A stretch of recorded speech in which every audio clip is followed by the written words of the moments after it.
Now we have Syria and ISIS, which sprung up out of nowhere. Or was it just a repackage of Al-Qaeda?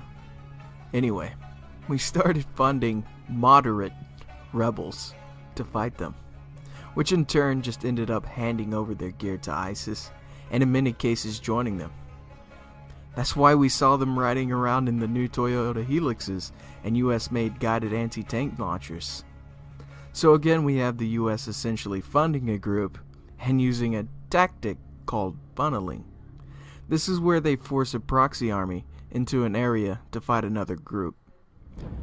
They did this by airstrikes in Iraq, forcing them to fully move into Syria and fight Assad and the Syrian government, which US claims gassed his own citizens for no apparent reason.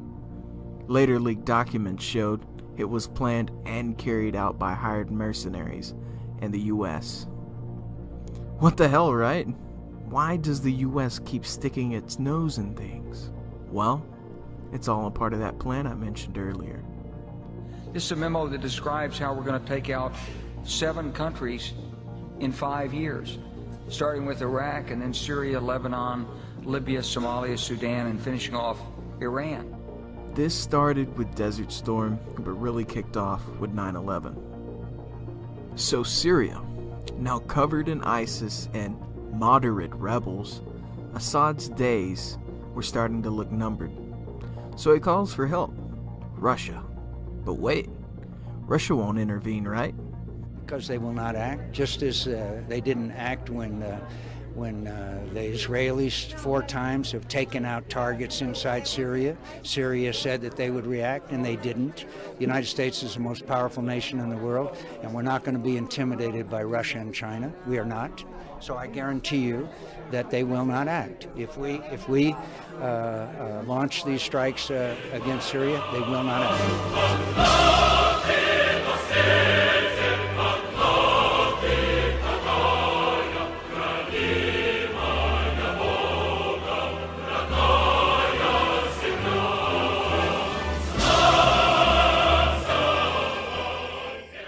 So with Russia's unexpected appearance, the US's plan to have ISIS overthrow Assad was starting to look shattered in almost a week. Well shit, now they had to rethink this plan. This is where Turkey comes in.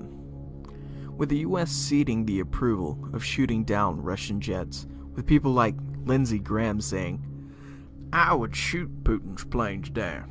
Then the Pentagon sending F-15s to Turkey less than a month before this happened, stating, "We want to be able to put capabilities in Turkey's hands to defend their sovereign airspace."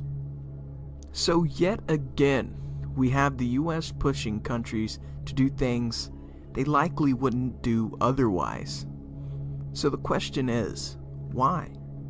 Well, with ISIS on its last legs, and Assad doesn't look to topple anytime soon, it would seem they plan to come at this with another approach. Neither side truly wants World War III, or you would assume they wouldn't if they had a brain cell whatsoever, because this would ensure a total global suicide with enough nukes to make the Earth a second Mars. So let's assume the US wants a new proxy army, just like ISIS. A new boogeyman to manipulate, to do their will, to get the job done without directly having responsibility for the actions that they choose. If we look at Turkey, it has a large ethnic group of people called the Kurds, with some 16 million Kurds in Turkey and an estimated 25 to 35 million in the Middle East. Sparking a Kurdish revolution would likely lead to not only a Turkey civil war, but the recapturing of historic Kurdistan, which includes large parts of Iran and Syria. A united Kurdish army would put ISIS to shame, likely reaching into the hundreds of thousands, if not millions. Kurdish militias and factions such as the PKK and the PYD already exist and are fighting in Syria and Iran, holding territory. The PKK and its newer branch, the PYD, have been fighting off and on with Turkey since the 70s. This only reached a ceasefire in 2013. The sporadic flare-ups have still been going on since today, with conflicts increasing as we speak. The PKK are labeled a terrorist organization by Turkey, the US, the UK, and most European countries. Needless to say, tensions are high between Turkey and the Kurds, and it wouldn't take much to set them off. In fact, it would appear with the recent assassination of Kurdish lawyer and human rights activist Tariq El-C, someone was trying to do just that. Right after a public speech calling for peace between Turkey and the PKK and requesting that Turkey take the PKK off the terrorist list, he was shot dead. Now if we examine the video, it would appear to be planned, with using one shooter as a distraction and another behind to shoot him in the head.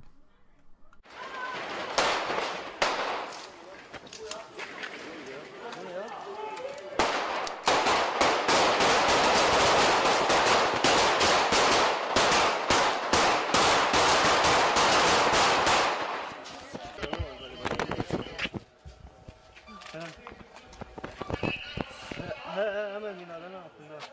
Yok gelme. Yok çık sen çık. Immediately after the announcement of his assassination, hordes of angry Kurds made to the streets in protest.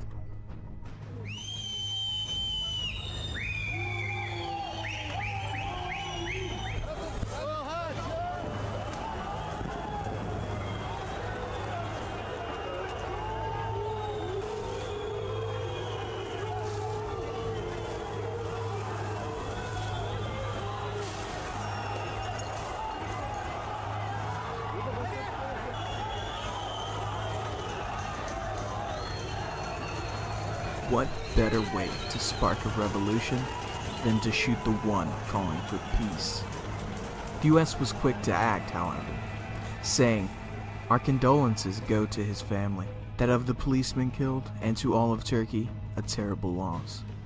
This was posted on the US and Turkish embassy Twitter almost immediately after. So again, we have the US playing both sides.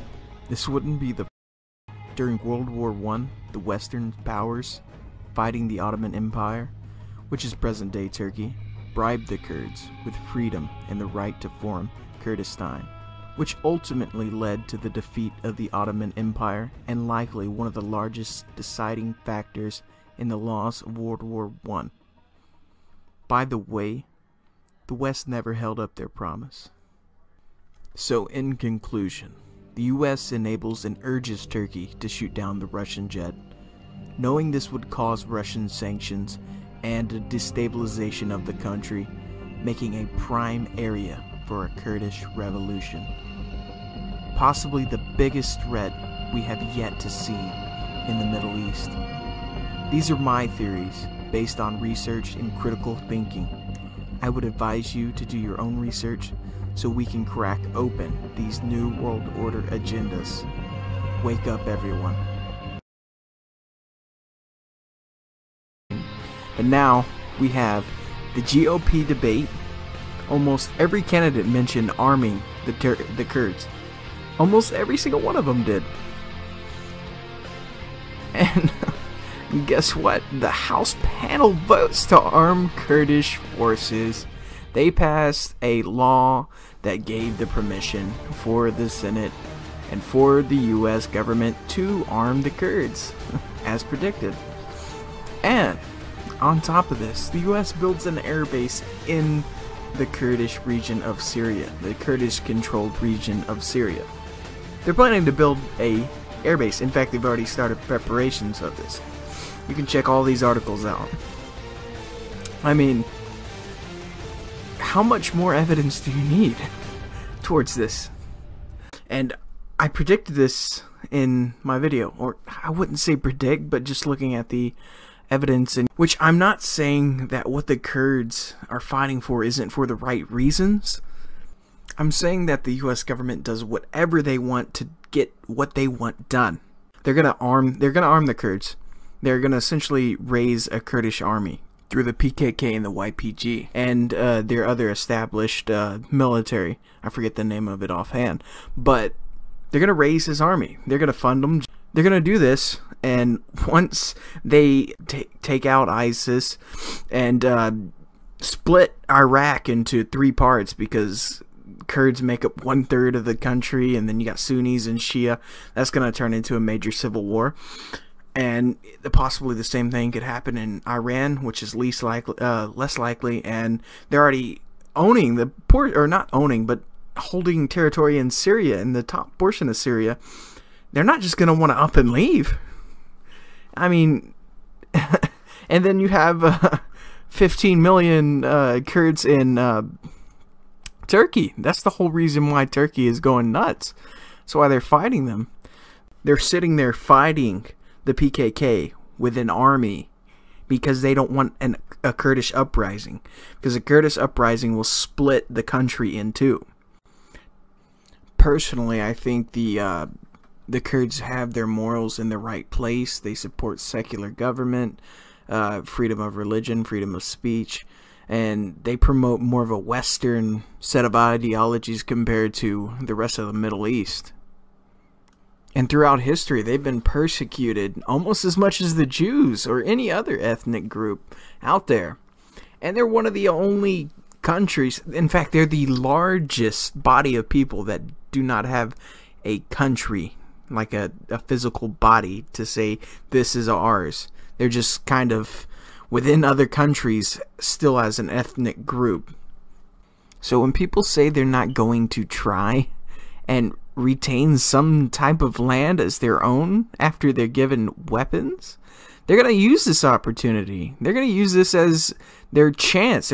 Finally they have a chance once again to pretty much have ownership of themselves, because right now they're just nomads, and they're just gonna get rid of ISIS and return to the way it is right now in Turkey, where they're highly persecuted, considered terrorists for the most part.